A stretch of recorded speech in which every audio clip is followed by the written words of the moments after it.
தமிழ்நாடு அரசு கூட்டுறவுத்துறை ஊழியர் சங்க மாநில செயற்குழு கூட்டம் திருப்பூர் மாவட்டம் உடுமலை அடுத்த சின்னவீரம்பட்டியில் உள்ள தனியார் திருமண மண்டபத்தில் நடைபெற்றது.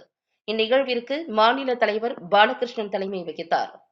திருப்பூர் மாவட்ட செயலாளர் அபிராமி வரவேற்புரையாற்றினார். கோவை மாவட்ட தலைவர் சசிகலா அஞ்சலி தீர்மானம் வாசித்தார். மாநில பொதுச் செயலாளர் நவநீதி கிருஷ்ணன் வேலை அறிக்கை வாசித்தார். மாநில பொருளாளர் விஜயன் வரவு செலவு அறிக்கை சமர்ப்பித்தார்.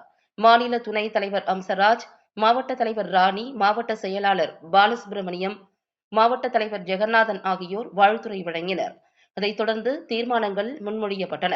அதன்படி பால் கூட்டுறவு தணிக்கை துறையில் 3 முதல் 5 ஆண்டுகளுக்கு மேல் பணிபுரியும் துறை அலுவலர்களை உடனே பணி விடுப்பு செய்து தாய் துறைக்கு ஈர்த்திட வேண்டுதல், 10 ஆண்டுகளுக்கு மேல் பணிபுரிந்து வரும் பதிவு எழுத்தர்களுக்கு பதவி உயர்வு வழங்க வேண்டுதல், புதிதாக தோற்றுவிக்கப்பட்ட 6 மாவட்டங்களில் போதிய பணி நிலை திறன் ஏற்படுத்தி பணியாளர்கள் நியமனம் செய்யப்பட வேண்டுதல் உள்ளிட்ட 10 அம்ச கோரிக்கைகள் அடங்கிய தீர்மானங்கள் ஏகமனதாக நிறைவேற்றப்பட்டன. நிறைவாக திருப்பூர் மாவட்ட தலைவர் கனகராஜ் நன்றியுரையாற்றினார்.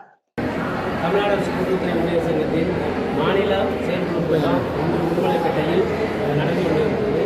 இந்த உடுமலைப்பேட்டை செயற்குழு கூட்டத்தில் முக்கியமான 3 முக்கால தீர்மானங்களை தமிழக அரசுக்கும் பதிவாளருக்கும் முன்வைக்கிறோம்.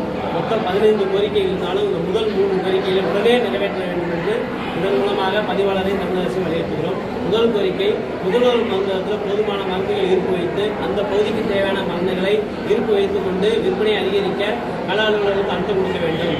அதுவரை கள அலுவலர்களுக்கு அழுத்தம் கொடுக்கக்கூடாது என்பதை இதன் மூலம் தெரிவித்துக்கிறோம். ரெண்டாவது அனைத்து நிலைகளிலும் பதவி உயர்வு வழங்கும் போது சீனியாரிட்டி, அதாவது கவுன்சிலிங் அடிப்படையில் பணிமாறுதல் மண்டல ஒதுக்கீடு வழங்கணும். ஒவ்வொருவருக்கும் அவங்க அலாட்மெண்ட் வழங்கணும் அப்படின்னு கேட்டுக்கிறோம். மூணாவது 5 மணிக்கு இணைப்பதிவாளர் துணைப்பதிவாளர் அலுவலகத்தில் 5 மணிக்கு ஆய்வுக் கூட்டம் என்று சொல்லிவிட்டு 7 மணிக்கு ஆரம்பித்து 10 மணிக்கு நடைபெறும் அந்த கூட்டத்தை இந்த வரைமுறைப்படுத்தணும். 5 மணிக்கு மேல் ஆய்வுக் கூட்டம் நடத்தக்கூடாது என்று இந்த தேர்வு மூலமாக பதிவாளர் சுற்றறிக்கை வெளியிடணும் அப்படின்னு செயற்குழு மூலமாக நாங்கள் தீர்மானம் நிறைவேற்றோம். மாநில பொதுச் செயலாளர் நவநீதி